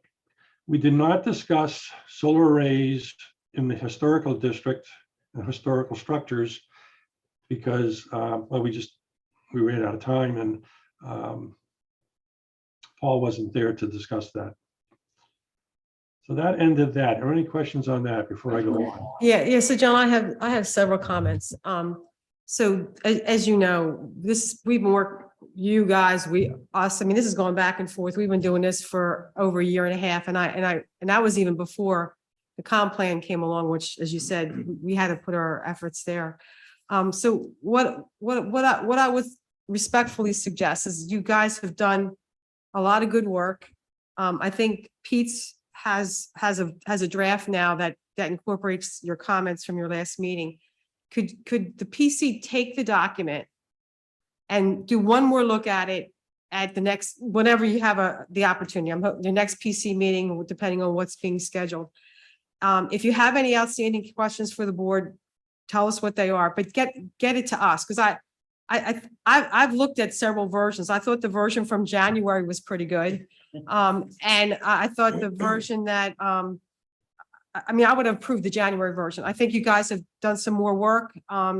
And you've tried to make it simpler. I just think it might be time for you to take one more look and then give it to us and let us finish it, because it's gonna have to be changed again in a year or whatever as technology changes, but we gotta get something out to our. When does our the people. when does the PC meet again? Is it before the next Board of Supervisors meeting? I guess what, the 10th of September or something like that? I forget the date. All right, so because I'd like to get this in front of the board at the September meeting. So why don't you use that time at the PC meeting to finalize your thoughts, make some notes for us to consider, and then we can make Right. our decision at the September. And I want to document, I mean, like, this has changed so many times, and because people are trying to make it better, but as a board member, I'd rather come with, okay, this is our best effort. You've worked on it for months, give it to us, and then let us look at it and hopefully bring it to a good, I think it's in a pretty good place already. I think it just, we just have to say enough and just get it out there. I guess the concern among the PC was that, is this the direction that the Board of Supervisors wanted to go in? And that's why we're looking to have some sort of discussion to make sure that what we were doing was in alignment with what you were doing or what you wanted done. Well, as I said, I was happy with January, so I don't know how, it's. Yeah, I mean, the intent, I mean, I'm not, it's not, this isn't a criticism. It's just we need to wrap it up. Really what we wanted to do was take the document to the PC. Is there any glaring issues? And identify those and then bringing back to the PC and say, here, we think these might be some problems with the document. You know, because one of the things that we had talked a lot about was trying to make it as open as possible, because as you say, the technology changes, the tech changes quite a bit. We have the ability to do quick amendments. Yeah, and that was the other piece was, I think, and we had incorporated some wording in the original document about non-conforming structures to say, look, you have three options. You have, here's the ordinance as it stands, and then you have a non-conforming structure option. So if you want to do something that isn't captured in the current ordinance, you can always come to the board. So I was a little surprised to hear that you reintroduced something that I thought was already in the ordinance. So I don't know what happened to that line, if it was removed or if it was changed. So I'm wondering if we're going backwards, or if we're missing some of the comments in the document that we proposed when we brought it to the PC. So, you know, I don't think what you're doing is not in alignment, but I think we might need to wrap it up. And then my suggestion is, in your last meeting, if you can't say come to a finalized document, bring the document as it is, then with some notes for consideration that the PC should, or that the board should consider, if that makes sense. It does, and I agree with you, because Yeah. in one way, in that the issue of it coming to the board, if it was non-conforming, is something we discussed back in January. Yeah. But it did not show up in the revisions that we saw this time around. So Guy put it in and it fit, because it's basically what we said before. So that wasn't new. It was just, it was put into the document. For some reason, it didn't get put into the document between January and now. The only thing that's a glaring issue, and we hope to address this before the next meeting, is the end of life issue. Because the end of life could be very expensive for the township if we don't have the right wording and the right funding for the end of life situation. Did we have, so I think we're going back to January, but one of the comments was you create an escrow account. Right. And you put, and you leave the try to keep the owner of the unit on the hook to help indemnify the township. Yeah. But yeah, we have to put the legal wording in for that. Yeah. And I was going to try to, with Pete, put some wording together, because that wording wasn't in the document we saw at the last meeting. Right. Okay, That, So- that seems like a really good kind of catch-all because people always want their money. And so, I mean, I think, John, if you and Guy can work together to create that, whatever you think is a reasonable amount, Guy, and you can put it in the document, I think, Yeah. I mean, to me, that's the most important part of the whole thing, honestly. no, and I have no problem with Guy. Guy, I can chat with you because I was in industry and I know some of the things that we should consider. All right. All right, well. So I don't want to take up more of your time, so we can move on. Well, yeah, now the next one is Act 167. Okay. You're all familiar with it. I think the thing that's, it's coming forward, we have to implement it, and LTL is putting together the language for that. And it's not really changing dramatically from what we currently have in place. The major change, though, is that once a person goes beyond 2,000 square feet, if they have, let's say, two smaller additions, impervious surfaces, let's say one was 1,000, one was 700, so the total was 1,700. Well, if they put in a 500 square foot impervious addition, they now have tripped over the 2,000 square foot level. Once they do that, the whole of the previous plans for water, stormwater treatment now have to be reviewed at the engineering level and reviewed, and may require some re-engineering and some new facilities put in to deal with it under this act, okay? And that's one which I think could hit some homeowners who have been here for a while, who have put in additions, and the additions are under the 2,000 square foot. And then they put in something that takes them over that, and they're going to be in for a surprise, the engineering cost. Because associated with that also is an ongoing O&M maintenance agreement where the stormwater management systems have to be inspected annually, at least for the first 5 years. And that has to be done either by the township or by the resident. But it also requires some ability to inspect it properly and document the inspections. So it's going to require some expertise and some documentation on the part of the township. And it's going to be some additional work that I don't think people were planning on. That's a big change, John. And it's retroactive is what you're saying? It's retroactive. So if whatever you had in the previous ones, you don't go back to 0 square feet. It's cumulative. And Well, so- we have that granny suite ordinance, which I guess we're going to have to revise that then. Well, if you have a house and the house was documented and the granny suite is less than 2,000 square feet from what was last documented, you're okay. Okay.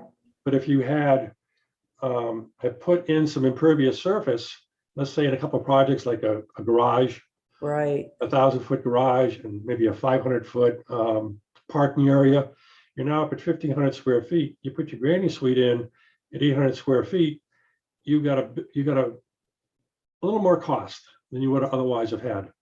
I think we better document that as a requirement in the ordinance if it goes above 2,000 square feet. Oh, I think it will be. And Yeah. the thing that you may want to consider is that once this is in place, we may want to alert the citizenry of the Right. township to this change, which is coming down, from the federal level, and we have to administer it. Right. John, I have a question. So that is really important, and it might be worth like a workshop or something for the public. I don't know. But John, I have a question about a property, and let's just make this hypothetical, a property that has homes, has a subdivision that's from the 80s. And is being sold with that subdivision. I mean, what is our requirement there? Should we reach out to the homeowner before it's sold? Or I guess, Guy, that might be a question for you. I don't know. I think if it's pre-existing to when this all started, then it's not a problem. It's if you built that structure now you'd fall into these new regulations. Ah, okay. So, yeah, Now, you so, have something to say on that? well, yeah, hi, John, how are you? Good. I didn't really come loaded to discuss Act 167 and the impact that it's going to have on regular homeowners should they exceed either, I think in this area, it's 2,000 square feet. I think in certain sections of Pennsylvania, it gets as high as 2,500 square feet. I think it's regional. Don't hold me to that. I think it's 2,000 from what Pete said throughout the state. Okay, I believe him.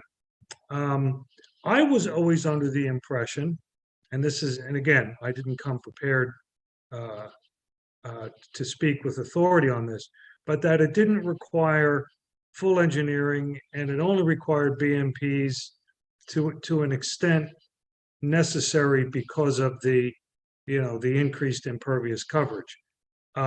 I got that impression, Nancy, when I was sitting in your seat, because I was concerned about the same thing. You have folks, they want to pave a little place to put up a basketball net or something. It could be something that's so small, a chicken coop. It could be something so small that it just tips you over. But I think the BMPs and the engineering that's required is not as robust as it might otherwise be. I will go back and check that because again, I didn't prepare to speak to that tonight. Yeah, no problem, guy. Is it worth an agenda item on the next meeting, do you think? Well, let me, you weren't there when we had this discussion. I think you had cut off because we were out of the solar ordinance. Is that right?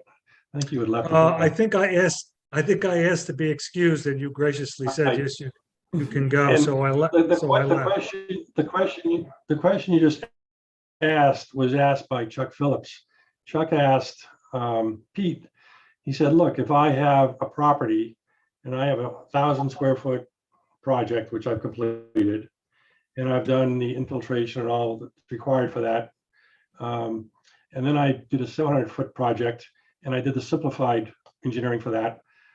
If I now do a 500, does that mean all of the previous ones are reviewed? He says, yes. And he says, and what they're reviewed for is the flow rate as well as the flow volume. And it may require some additions to the previous engineering that was done.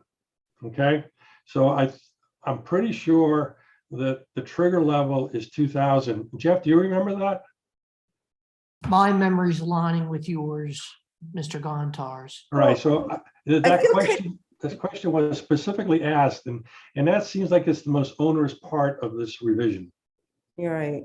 Well, I feel kind of bad. We're putting Guy on the spot. So we don't have to know anything now. So maybe we can just kind of come back to it in a future meeting. Oh, that's fine. And it should be an agenda item too. It sounds pretty important. My impression is that this is being dealt with, and you're not the only folks who have to get your arms around it. This is something that all townships are struggling with, I think. Oh, no, I agree. I just wanted to bring it up because That's great, John. Yeah, it's helpful. And it may lead to some actions like reviewing our ordinance. So it deserves its own time, I guess is what I'm saying. okay. I can put it on the September agenda along with MS4 since Pete will be here. Okay, if that's okay with Dave and Donna, they'll take a look at it. Yeah, no, that makes sense to me. And Any solar ordinance. yeah, I mean, I guess the question, I have a general question. I'm sorry if I'm belaboring this. It's a federal mandate or a federal requirement. Right. Do we need to update our ordinance to reflect a federal guideline, or do we just need to educate our people that this is what you need to do as part of, I don't know if I'm making myself clear, but do you know what I mean? Like, this is a federal rule. We now need to change our own ordinances. Well, the federal has gone down to the states and the states are bringing it down to the counties that are bringing it down to the townships. So yes, we are reviewing and rewriting some of our ordinances. Okay, so LTL is doing that. So it's not a question. We will be updating our ordinances to reflect these new federal rules. Yes. Okay. Yes. It is now clear to me. Yeah, it's just that it's going to take a little bit more paperwork on our part. for this O and M part. Yeah. Do we know what the timing is? Yeah.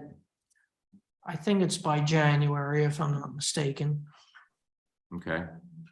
Is there an appeal process? Do we know? I mean, here, I'm thinking about the extreme case of you've got 15, you've got 1,900 square feet, and then you want to put a chicken coop in.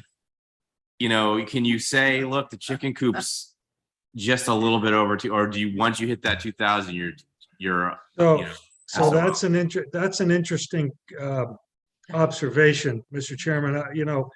I could take the position that it's no different than any de minimis variance from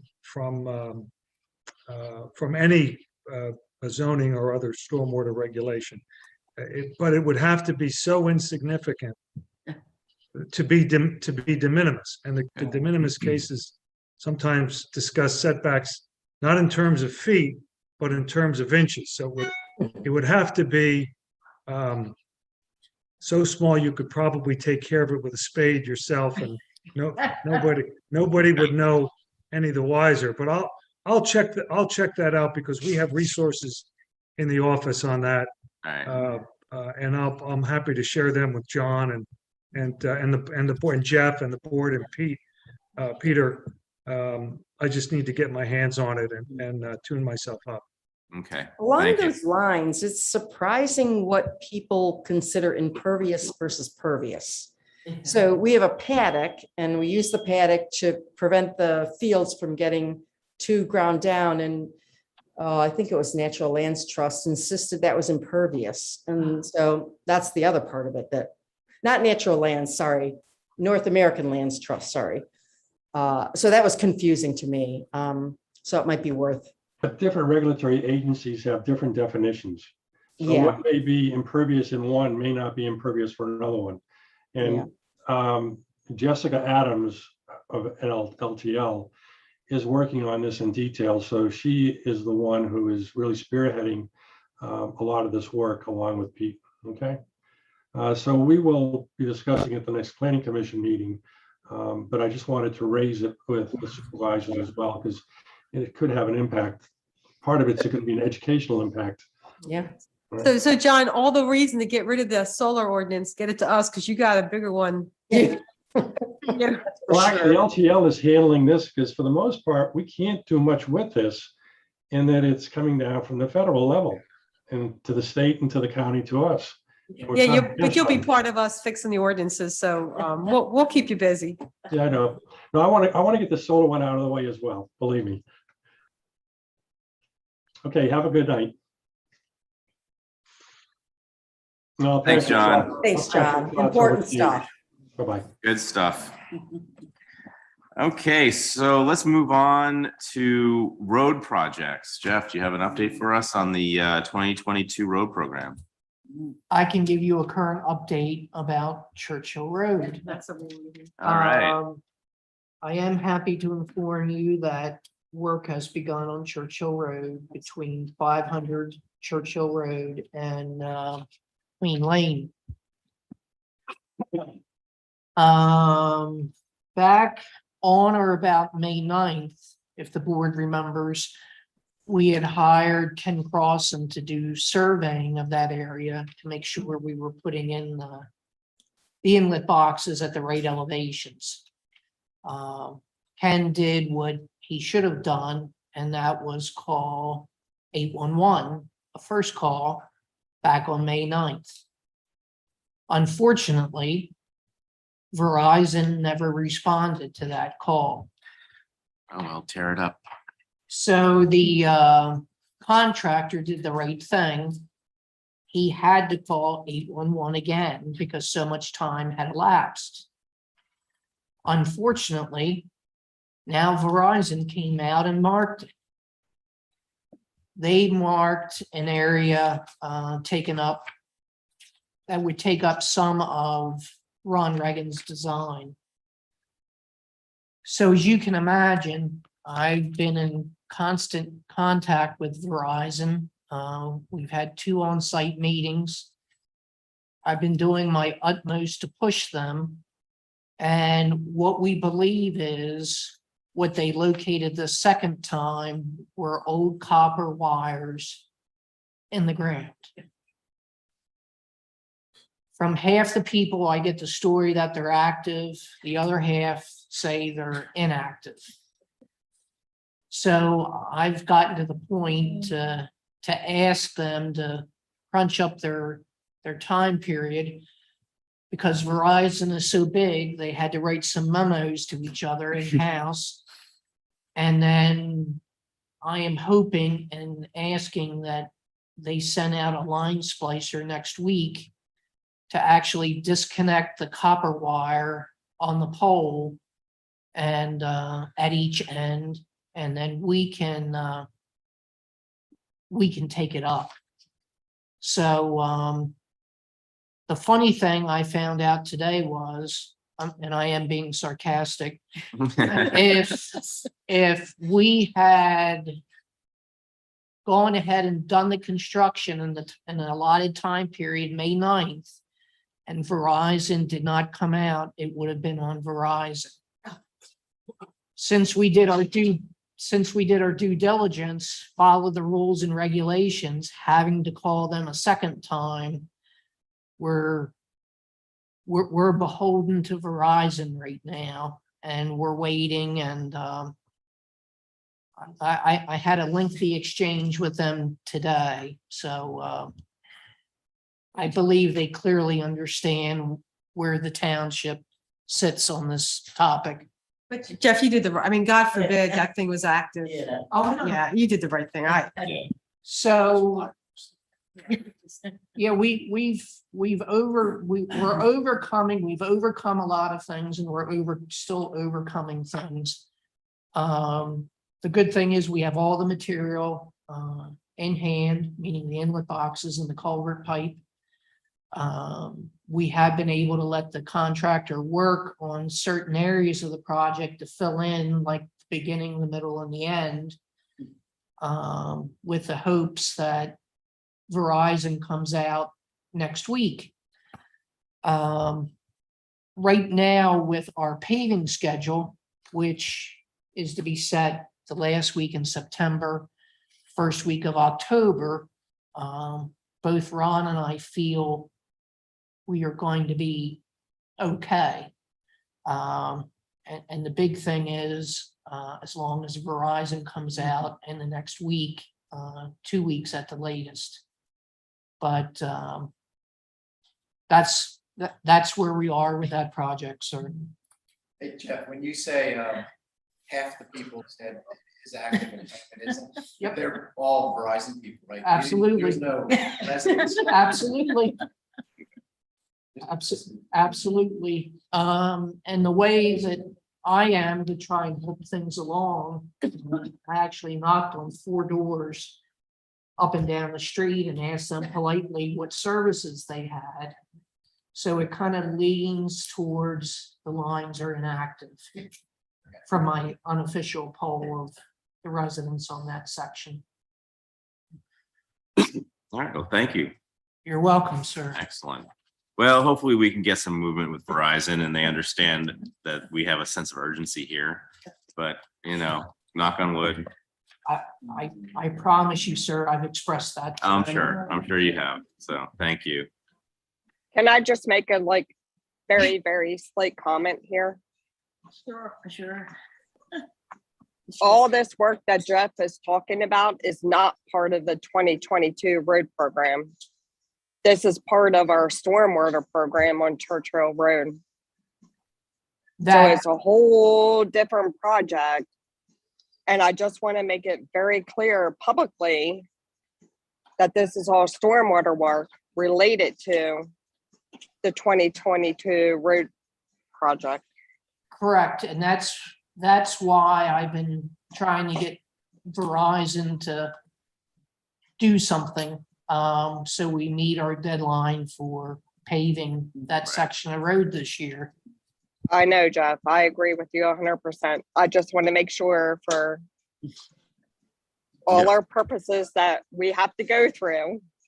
I And appreciate, auditing and paperwork, This is not the 2022 road program that we're talking about right now. This is our stormwater project for our ARPA funds for Churchill Road. Nope, I appreciate that. It's not easy. It's all prerequisite. Yeah, this is like the pre-work that you need to do to get the road program started. So that's kind of how it all We're running ties out in. of, weather. I know. Yeah. All right. Well, thank you very much. Is there anything else we want to add on the road program? Not unless you have any questions. No? All right. Thanks. I think we're moving on. So, Nancy, you had the next piece here, which is under business B, which is the solicitor's report. We still need to do the solicitor's report, but you had a proposed motion that we need to postpone until next month. Okay, And so the reason for that is we needed to, I think it was a snafu in getting the ordinance proposal advertised. And right. so That's correct. Mr. So Chairman, since my we- office take responsibility for that. Yeah, so I just want to say that I know it's an agenda item tonight, but we're going to punt this to September just so we can make sure that it gets properly advertised. Right, sounds good, Dave. Okay. Well, Guy, do you have any other solicitors' information you want to share?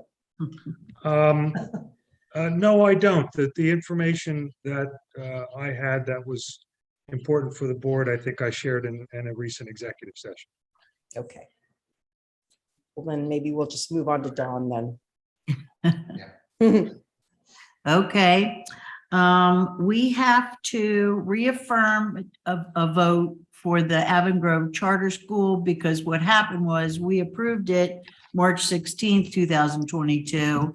And we said we'd file it right at the, almost at the completion, and we're almost there. Correct. But we passed the 90-day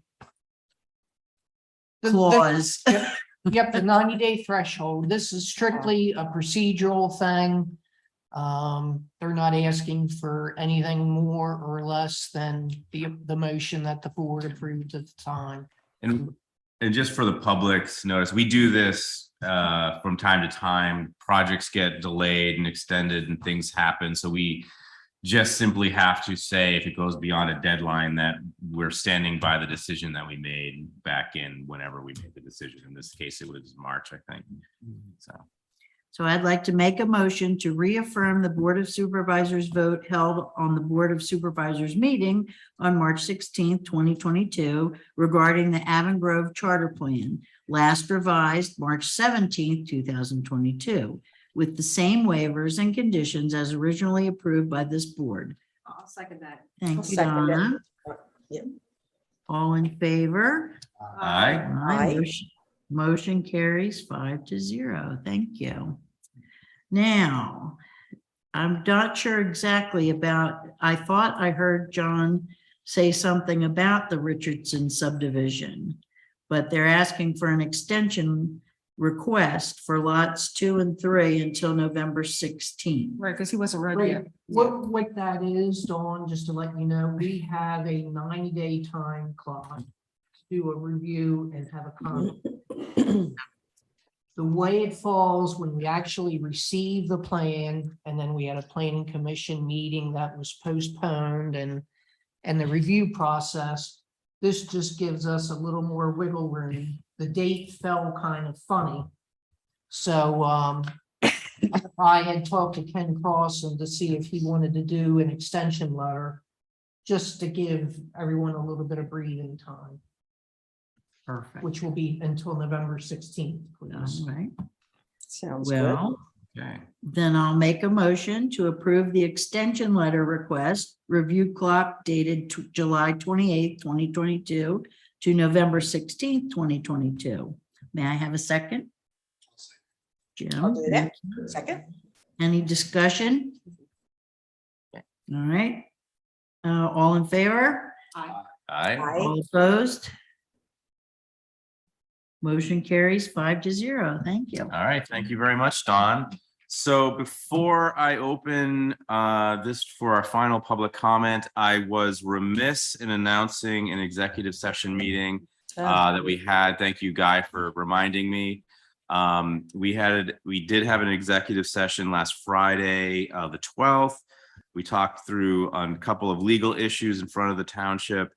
And one topic was how we were going to organize the comp plan discussion this evening. So I just wanted to make sure that we touched on that executive session. With that piece of bookkeeping behind us, I would like to open the floor to public comment. This public comment can include any comments on anything attendees might want to share or discuss.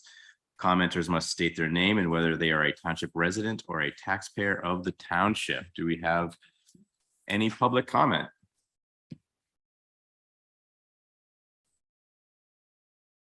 Yes, it's John Auerbach. I've got a couple of, one on the office renovation, the other on the comp plan. Typically in my professional career, the way we resolve an issue of trying to determine how to develop a space is we set up a meeting with a whole series of wall charts and a scribe.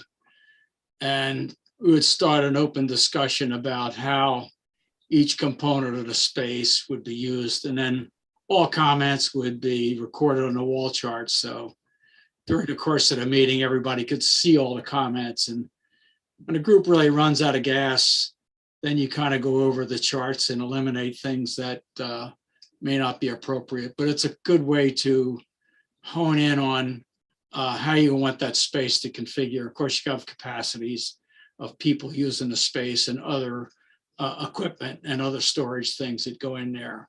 And that's when you develop that stuff. So it's a technique that's been pretty successful in the past. So you might consider something like that.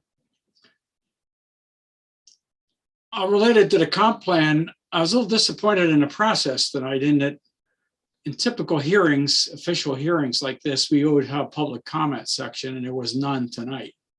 So there may be some legal reason for that, but there was no public comment. And the reason I was interested in that comment, over the course of the development of the plan, I'd made a number of comments on the plan related to characterizing the survey and a specific part of the document. And those comments weren't adopted. So I would have liked to got those comments in on the official hearing, but I didn't. So in reality, the comment, simple gist of the comment is that the characteristics of the survey needed to be defined clearly at the beginning of the comp plan, which is the overview policy, so that the reader can appropriately address the information presented in the report. Burying the information about the survey and the appendices could be considered deliberately deceptive. Some components of my comment were included in the appendices. However, they are located in a position of the document where the reader may not be able to find them easily. I just hope to make that comment during the hearing, but could not. So the only other comment. Okay, John, I don't know if you want me to I mean, maybe when you finish, I can just, because we did put a reference in the first chapter saying where that information could be found. So it is at the beginning of the comp plan where we said the surveys here, the questions are here. So I don't know if you saw that in the current version, or maybe that wasn't sufficient for you. It wasn't sufficient for me. I mean, basically, when you read a report like that, right at the beginning of the report in the introduction, you need to clearly explain what the basis for the report is. So as the reader reviews the report, they know in advance of reading it what the basis was. That's my comment. So it's over and done. So just want to make that final comment. Just related to Act 167, I think the Act 167 is a state or county law. It's their ordinance. You can't change that ordinance. I think you're quibbling about interpretations of the ordinance, not necessarily changing the ordinance. I do hear a lot of comments in there about changing the ordinance. I think it's really interpretation of the current ordinance. That's just my comment. I don't have any other comments. Okay. All right. Thank you, John. Do we have any other public comment? All right, with that, I will make a motion to adjourn tonight's meeting at 9:08 PM. May I have a second? Second. All right, thank you very much, Nancy. All in favor, say aye. Aye. All opposed, say nay. All right, motion carries 5-0. Good night, everybody. Thank you.